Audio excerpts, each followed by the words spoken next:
I remember one of these fly by down the road, thinking it was just another Royal Enfield. Everyone then and now wanted a piece of the market that's dominated by Royal Enfields. But when you actually ride it, your assumptions begin to change. That's when you realize the CB350RS isn't just Honda's answer to the Bullet, it's Honda's way of saying you can have the fun without the headache. It feels very different from Royal Enfields. It feels more lighter, more rev happier compared to the laid back, heavy, slow, take it easy vibe on the Royal Enfields. Now, I've had this beautiful machine for a little over a week and my god, is it lovely. It has this silhouette that catches you off guard and a massive rear tire that looks like it belongs on a much bigger bike. It's got curves that actually make sense and an outstanding finish because, well, it's a Honda. The engine, well, I don't really have to talk about the engine as much because refinement is practically in their DNA. It's creamy, it's polite, and it's so smooth it feels illegal for a thumper. This bike is genuinely rev happy. It loves to get revved. Ride it at a low RPM and it starts to complain, and that makes city traffic mildly annoying. But the moment you actually give it what it wants, that's when it comes alive.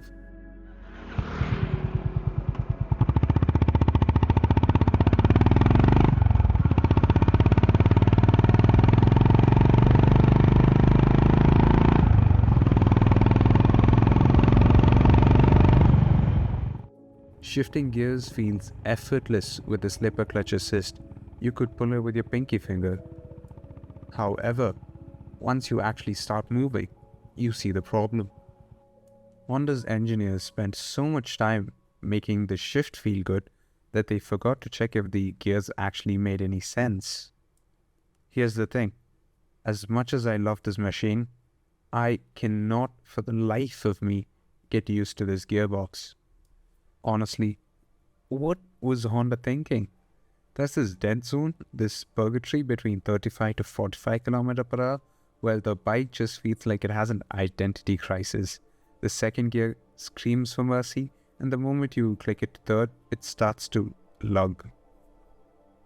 Too high for the second gear, too low for the third, so you shift back down, and then back up, and then back down. So you get stuck in this infinite loop of indecision, and in city traffic you're tap dancing on the lever just to stay alive. It's physically exhausting. Honda built a bike that's as smooth as silk and then gave it the personality of a stubborn driver who refuses to pick a lane. You bought a 350 so you could relax, but the gearbox keeps fighting with you. But once you escape the urban chaos, that's where the bike truly shines. The highways, that's where the bike actually starts to make sense, the gearbox's natural habitat. Those tall gears that were a nightmare at the red light, they become your best friend on the highway. At high RPM, the bike just flies. It's smooth, it's stable, and it's got this never-ending pull. What's funny is you can reach the top speed on the fourth gear. The fifth gear is just an overdrive gear that's just for cruising and fuel efficiency. It's not something you can see yourself using as much unless you're on the highway cruising. Now, I should mention this isn't a stock RS.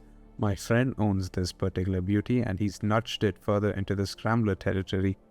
He swapped out the stock bars for something wider, and that makes a world of a difference. A few inches of metal can change the entire personality of a bike. The top-heavy 350 feels flickable, it feels more taller, more commanding, and when you sit on it, the posture changes completely. You aren't hunched over trying to be sporty anymore, you're upright, chest out and elbows wide. It makes you want to ignore the GPS and just see where that dirt path leads.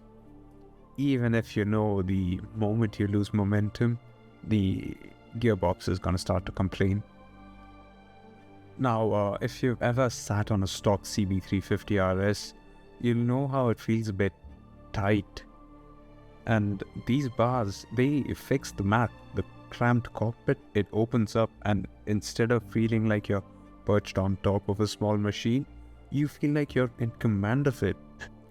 The stock handlebars make the bike feel slim. It almost feels like a commuter, but the wider setup gives it this big bike shoulder width it deserves.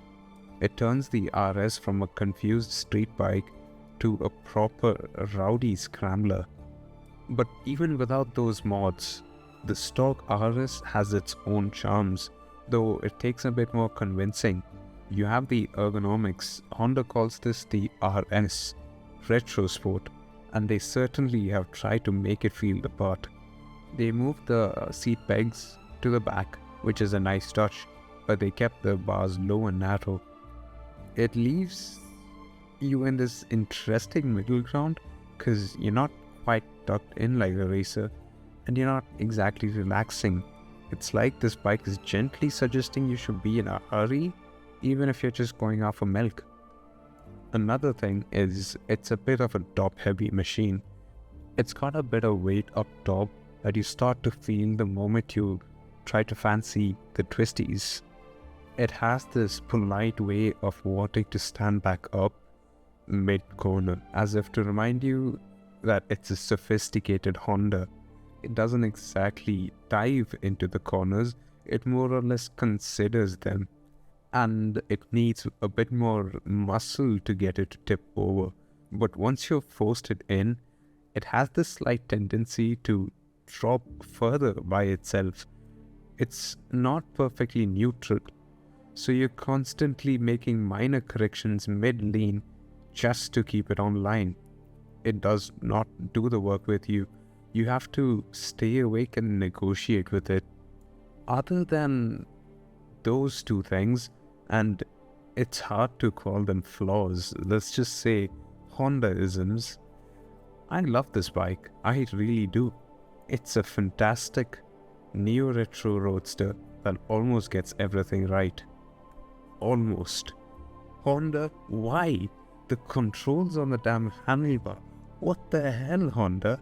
Who puts the hazards where the light controls should be, and the horn? Oh, the horn is exactly where the indicators is supposed to be. This gets super annoying, because what kind of mental gymnastics do I have to perform just to make a simple turn? I'm out here trying to signal a left, and instead I'm having a muscle memory crisis on the road. God damn it, Honda. And don't even get me started on the tech. While I was recording this video, I actually had to pull over and watch a YouTube tutorial to figure out where the info button was. I just wanted to check my mileage. Oh, and speaking of stupid decisions, let's not talk about traction control. That's right, traction control on a 21 horsepower thumper. It's like putting training wheels on a tricycle.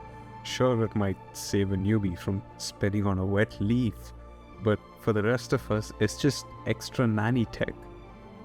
Then there's the fuel gauge. It's got a huge 15-liter tank, but the sensor is placed so high up that it's basically a suggestion. You can dump your last bit of cash into the tank and the meter won't flinch. It gives this bike an illusion of being thirsty, a gas-guzzling monster, when it's actually quite efficient. It's not just annoying, it's a jump scare every time you look down. Very Royal Enfields-like, considering a Honda is supposed to be exact opposite. And if you break down, which, let's be honest, that's not happening in a Honda, Honda provides you with a toolkit that's hidden underneath the seat, which you have to access with an Allen key. If you've got a seat rester accessories that are similar to that, you've got to remove that too, which is a hassle.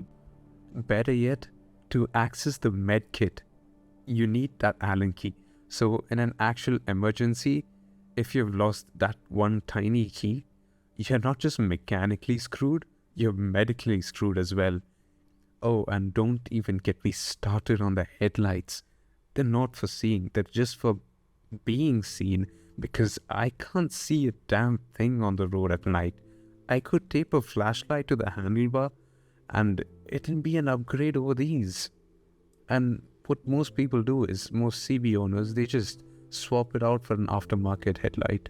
But even after all these nitpicks, and trust me, I've aired them all out because no bike's perfect, I find myself reaching for the keys every chance I get.